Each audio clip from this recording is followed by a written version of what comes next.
How do courts define normal wear and tear in rental disputes? Imagine moving out of a rental home and wondering what the landlord can charge you for. Courts have clear ideas about what counts as normal wear and tear.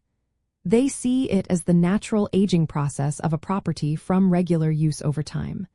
This includes small, gradual changes that happen without any neglect or damage.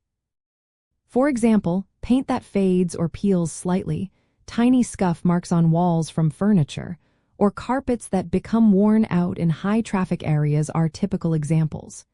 These are things landlords are responsible for fixing as part of routine maintenance. Usually, they cannot deduct costs for these from your security deposit.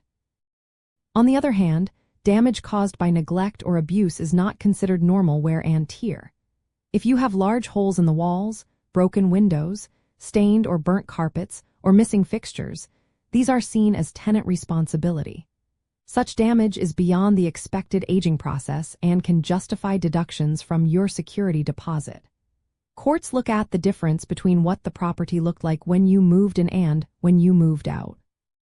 They also consider how long certain items are expected to last. For example, carpets generally last about 5 years. If your lease was for 3 years and the carpet is heavily worn, the landlord might not be able to claim full replacement costs. To help decide what is normal wear and tear, courts relying on guidelines like those from the Department of Housing and Urban Development.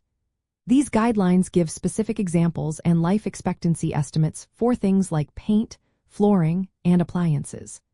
Landlords should document the property's condition at move-in with photos and detailed inspections. When you move out, they should do a thorough inspection and compare the current condition to the original.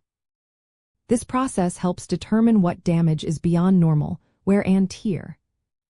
Understanding this difference is important for both tenants and landlords. If a dispute arises over security deposit deductions, courts will review the documentation and the condition of the property. Landlords should keep detailed records and photos to support their claims. Tenants should also document the property's condition when they move in to protect themselves. In the end, normal wear and tear reflects the natural aging of a property from everyday use, while damage caused by neglect or misuse is the tenant's responsibility. Clear communication, proper documentation, and understanding these definitions help keep disputes fair and straightforward.